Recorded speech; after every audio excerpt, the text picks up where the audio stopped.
Richard, just get rid of the ghost train. You're never going to do anything with it. That's what I keep hearing. People keep shouting at me. Get rid of it, get rid of it, get rid of it. Right, what have I been doing?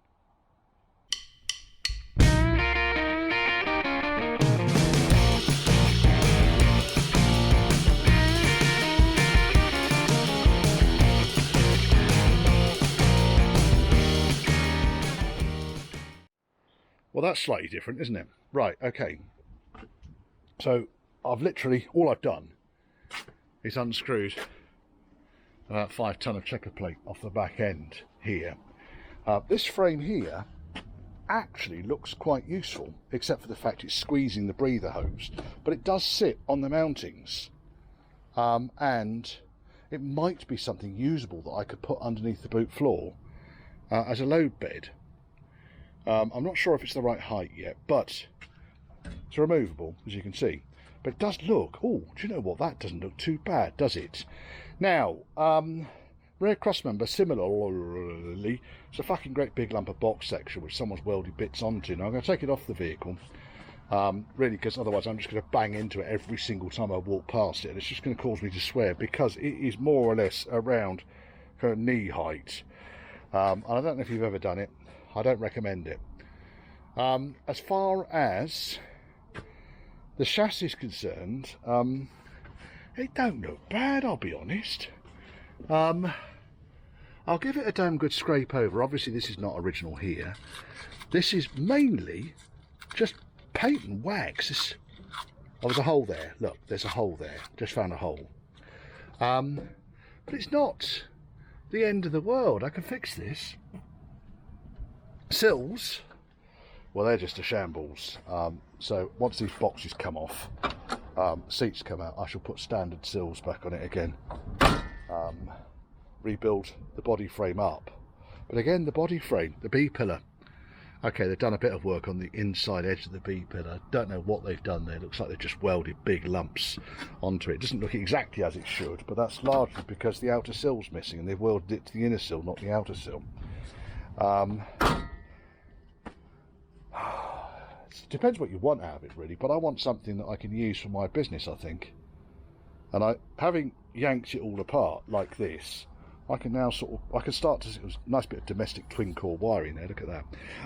Distracted, Richard. I could start to see the wood for the trees and start to plan out how I might do this. Now, at the moment, I believe that the fuel tank is held in with plastic straps. I'll need to do something about that. It is a plastic tank. I might want to change that for a steel tank, because it's going to make life an awful lot easier, especially when it comes to silly things like the filler and so forth. So I'll almost certainly put a steel tank back in. No worries though, because I can always know what to do with a plastic tank. They're always useful.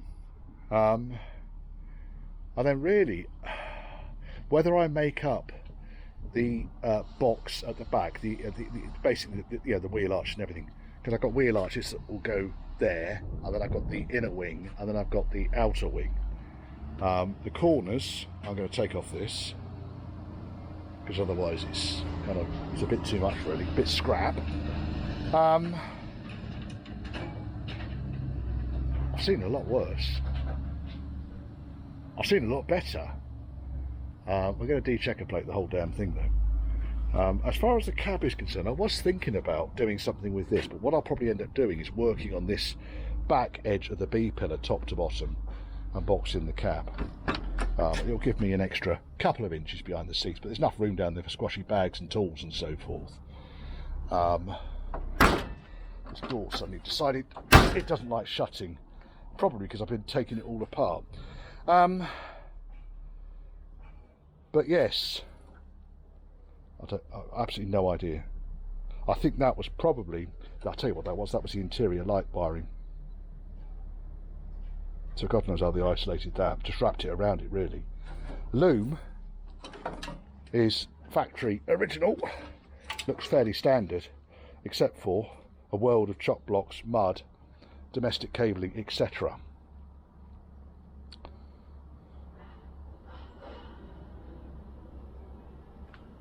Couldn't tell you if the Bose works. Doesn't look very good, does it? But it's there. Whether I put the Bose on this. I probably will put the Bose on it if I've got a load that are working. But if working Bose is actually quite useful, especially if I'm going to use this thing as a pickup. I'm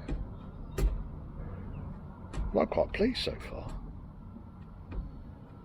I was expecting it to be a lot shitter than this. I can hear you all laughing, cheeky bastards. I can hear you. Well, there you go. That's Ghost Train progress on where we are. A lot of rubbish on here. Oh look, that fuel pump wasn't even wired up. So it's got a fuel pump, but it's actually using the lift pump off the engine by the looks of things, just bypassing this because this wasn't connected at all. So I've got no idea what's going on there. I'll leave it in place for now, just strap it to the side of the chassis. So, because obviously the thing starts and stops, and I want to be able to move this when Lincoln Green comes out, which is very, very, very soon. And I just figured, there's just a little bit I was thinking, do you know what, I could probably get this done quicker than my car, because I could just lob this together, and then I could drive this if I need to. And then people are saying, why? Oh, because it's me. There you go. There is no reason why you do stupid things like this, Richard, is there? Yeah, needle scaler on the chassis. There's a big patch there, huge patch there, and they've remade up the body mounting there as well. Can't see too many other patches though. I think once the frame is off the back here, I've been over it with a needle scaler, but probably there's another patch just down there. I might whiz it up the road and get the guys to pressure wash it off. It might be easier than using the needle scaler. And we'll see where it goes to.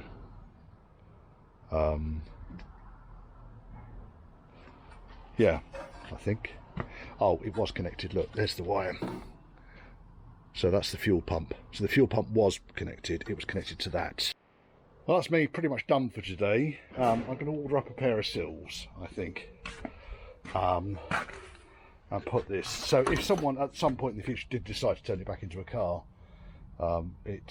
you'll find half the work's been done. Now, the other thing I was doing, yeah, bulkhead's not bad, but it needs some work. There's a fucking great big cut there as well. I don't understand why. Anyway, bulkhead needs work. So what I'm probably going to end up doing with this thing, I don't know. Right. We're going to find out, aren't we? Yeah, that all came apart quite nicely, and even the tow bar bolts are loose. I can't get that one out, unfortunately, because it's gone in fuel tank side. Fuel tank, incidentally, is held in with seat belts. What else? What else would you hold in a fuel tank with? Seat belts. Pile of crap.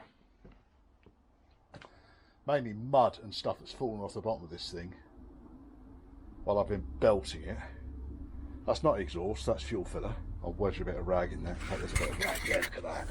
That'll do nicely. Stop the rodents nesting in my fuel tank. Yes, that's not been bad actually, getting that lot apart like that. Now, I was looking at that bloody great big cross member, this bastard here, and thinking, with that frame, but better secured onto these, it wouldn't be a bad idea really, would it? Because the frame would protect the top of the gearbox. This cross member, as much as I kind of liked it, when I tipped it out, or when I tipped it up, most of that pile came out of the inside of it, so I suspect that it is absolutely fucking rotten on the inside. But that's not a problem. It's not that far off a standard cross member, so I can work with that. I can work with it. And I also think that the support bracket here for the steel fuel tank is rotted out as well. It's not uncommon. Looks a bit different, isn't it?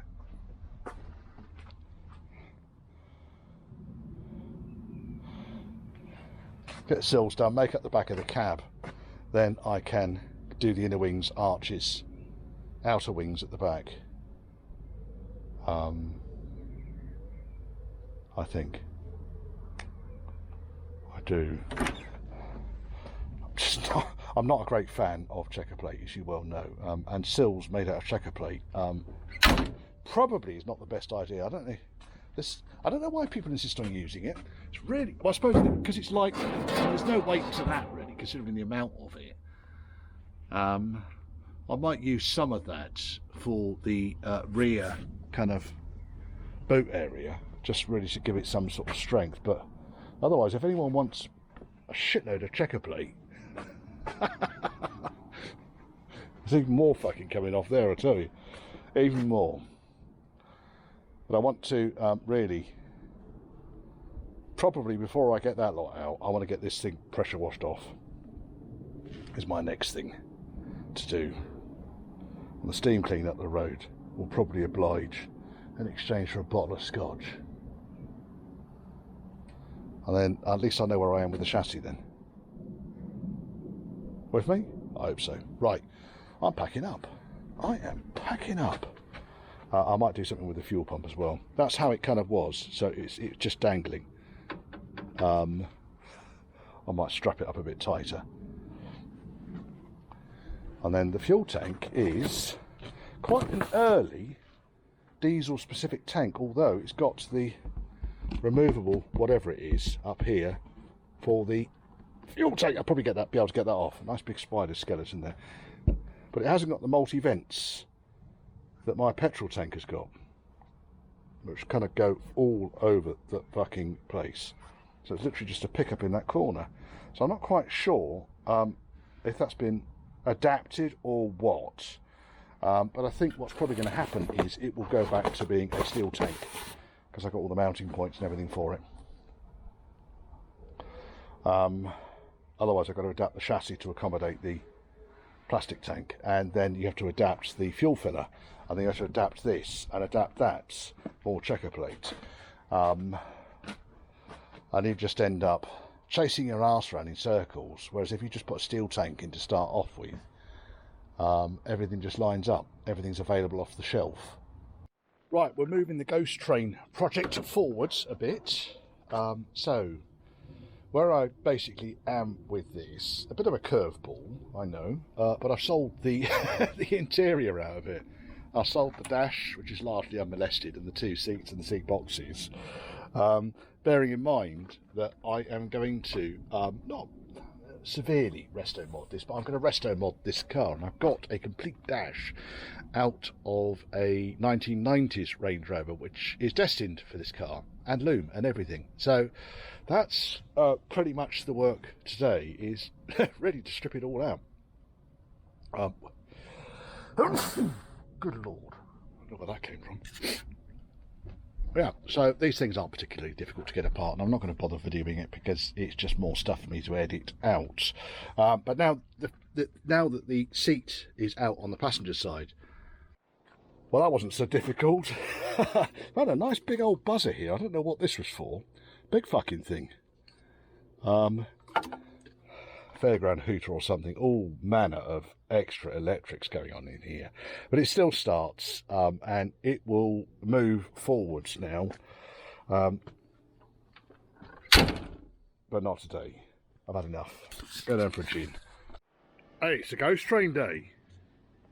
It's been a long time since I've done anything with this, but I thought I'd start pulling it apart with a view to seeing what is needed in order to put it back together again, and I'm not entirely pleased with what I see. So I knew the B post was knackered. I mean, we've got some quality pigeon snot down there. It's even worse than my welding, and that really carries on across the A post and the bulkhead. Now I've actually got a better bulkhead than this that I took off a scrap car. It's sitting over there.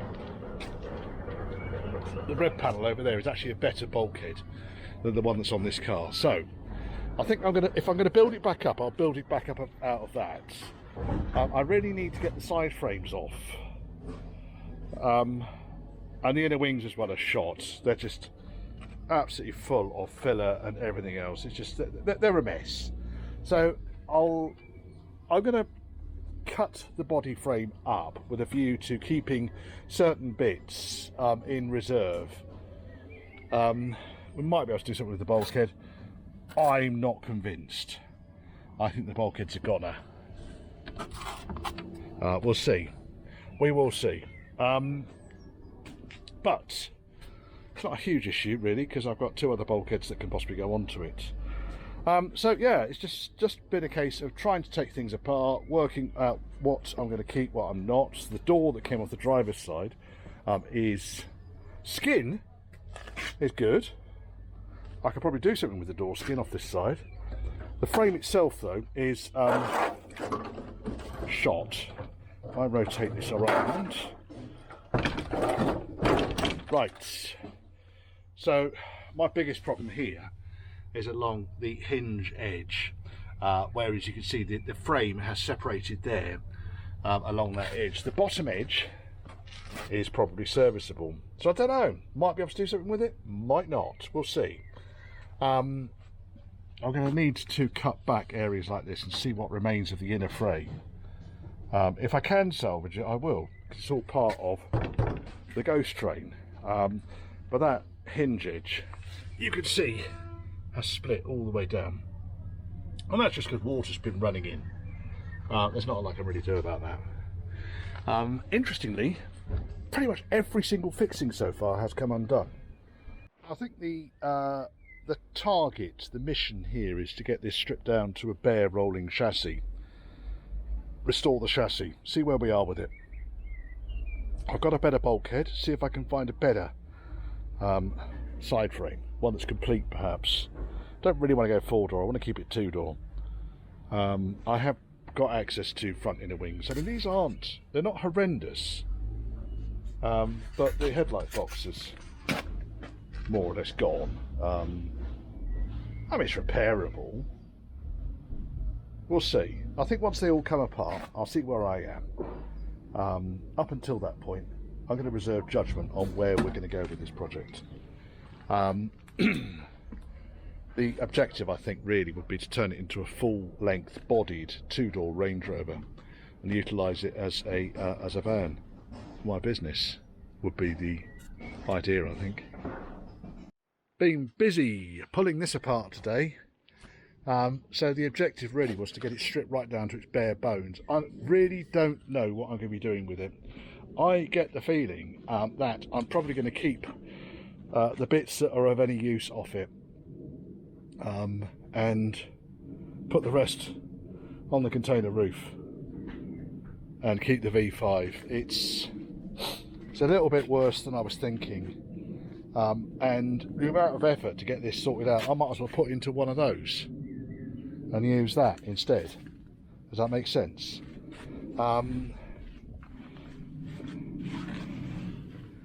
It's just, there's not one redeeming thing about it, apart from the fact it's got lots of useful parts on it, and that especially.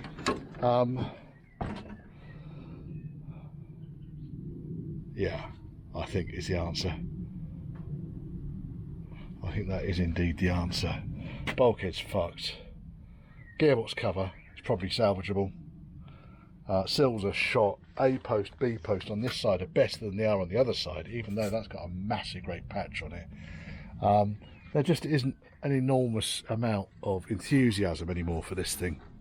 When I think about the amount of work I'm going to need to put into this in order to get it half decent, do I not do that with something that's going to be less of a nail when I've finished? Let me know what your thoughts are. They're there for exactly that good reason. Let me know what your thoughts are. I don't think ultimately it will get scrapped. I think what I'll do is I'll end up cleaning the chassis up and get it as a rolling chassis, running chassis, and see where I go from there. But I think this body is not up to much. Really, really, really not up to much. Headlight boxes, bulkhead, side frames, goalpost, sills, floors, gearbox cover. There's not one thing that is not going to need an extensive overhaul. Doors, tailgates. I've got roof panels. There's the old roof over there.